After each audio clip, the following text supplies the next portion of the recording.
সিরিয়ার দ্বিতীয় বৃহত্তম শহরের নিয়ন্ত্রণ নিল বিদ্রোহীরা।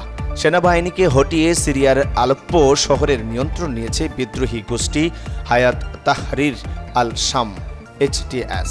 4 দিনের সংঘাতেই প্রাণহানি 300 ছাড়িয়েছে। আলেপ্পো জয়ের পর দক্ষিণের দিকে অগ্রসর হয়েছে বিদ্রোহীরা।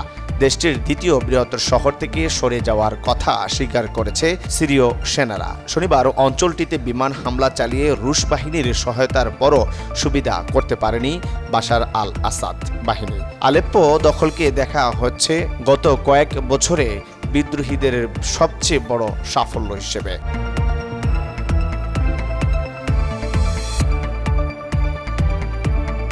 সিরিয়ায় 15 বছরের ধ্বংসযজ্ঞ, বিদেশি শক্তির সংঘাতে সংকটের শিখরে দেশ।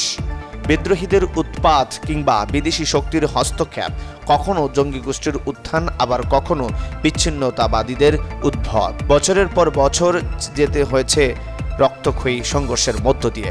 এক সময় বিশ্বের সবচেয়ে ইতিহাস সমৃদ্ধ দেশ হিসেবে সুখ্যাতি থাকলেও পরিণত হতে হয়েছে দিগন্ত বিস্তৃত ধ্বংসস্তূপে। বলছি পশ্চিম আফ্রিকার দেশ সিরিয়ার কথা, যেখানে পরস্পর বিরোধী স্বার্থে প্রায় 1.5 দশক ধরে বহুমুখী যুদ্ধে জড়িত রাশিয়া, যুক্তরাষ্ট্র, ইরান, তুরস্কের মতো দেশগুলো, যা পরিণত হয় 21 শতকের অন্যতম জঘন্য এবং নিষ্ঠুর মানবিক সংকটে।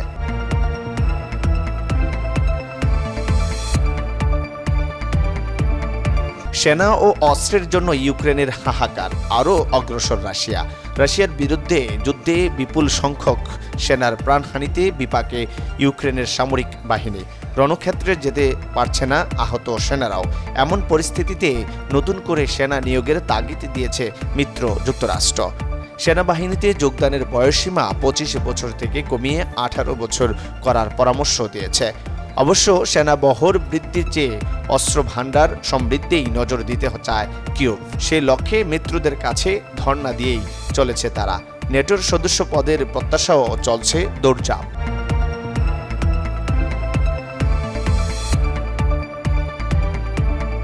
ফরাসি সেনাদের তাড়িয়ে দিচ্ছে চাঁদ, রাখতে চায় না সেনেগালও। আফ্রিকা মহাদেশে আরও কোণঠাসা পশ্চিমারা। এবার দেশ থেকে ফরাসি সেনা ঘাঁটি সরাতে তৎপর চাঁদ।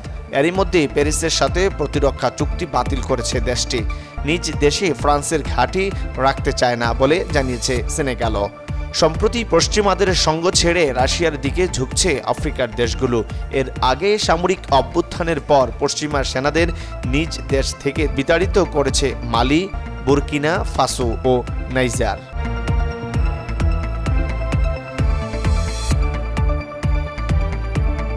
তাইওয়ানকে $567 মিলিয়ন অস্ত্র দিচ্ছে বাইডেন প্রশাসন।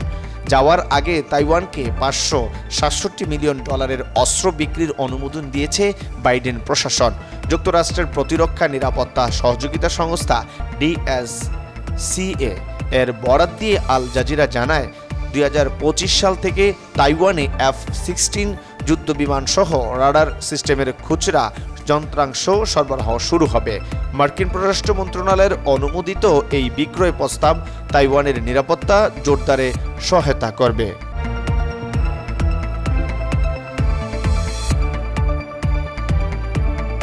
এদিকে মালয়েশিয়ায় বন্যা পরিস্থিতির আরও অবনতি। বাস্তুচ্যুত লক্ষাধিক মানুষ। মালয়েশিয়ায় অতিবৃষ্টির কারণে ভয়াবহ বন্যা পরিস্থিতির সৃষ্টি হয়েছে। এমন পরিস্থিতিতে 9 রাজ্যে লক্ষাধিক মানুষকে নিরাপদ স্থানে সরিয়ে নেওয়া হয়েছে। বন্যায় এখন পর্যন্ত 3 জন নিহত হয়েছেন। 9টি রাজ্য জুড়ে 1,22,000 মানুষকে আশ্রয়স্থলে স্থানান্তর করা হয়েছে।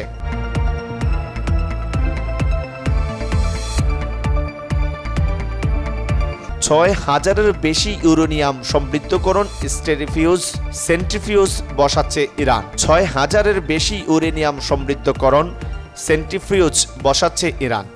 রীতিমতো ঘোষণা দিয়ে ইউরেনিয়াম সমৃদ্ধকরণ প্রকল্পে গতি আনল মধ্যপ্রাচ্যের অন্যতম পরাশক্তি ইরান। এবার 6,000 সেন্ট্রিফিউজ স্থাপনের ঘোষণা দিয়েছে দেশটি। নতুন সিদ্ধান্ত জানানো হয়েছে আন্তর্জাতিক আণবিক শক্তি সংস্থা IAEA কেও। তেহরানের এমন পদক্ষেপ অঞ্চলটিতে পারমাণবিক সংঘাতের শঙ্কা আরও বৃদ্ধি করবে বলে উদ্বেগ রাজনৈতিক বিশ্লেষকদের।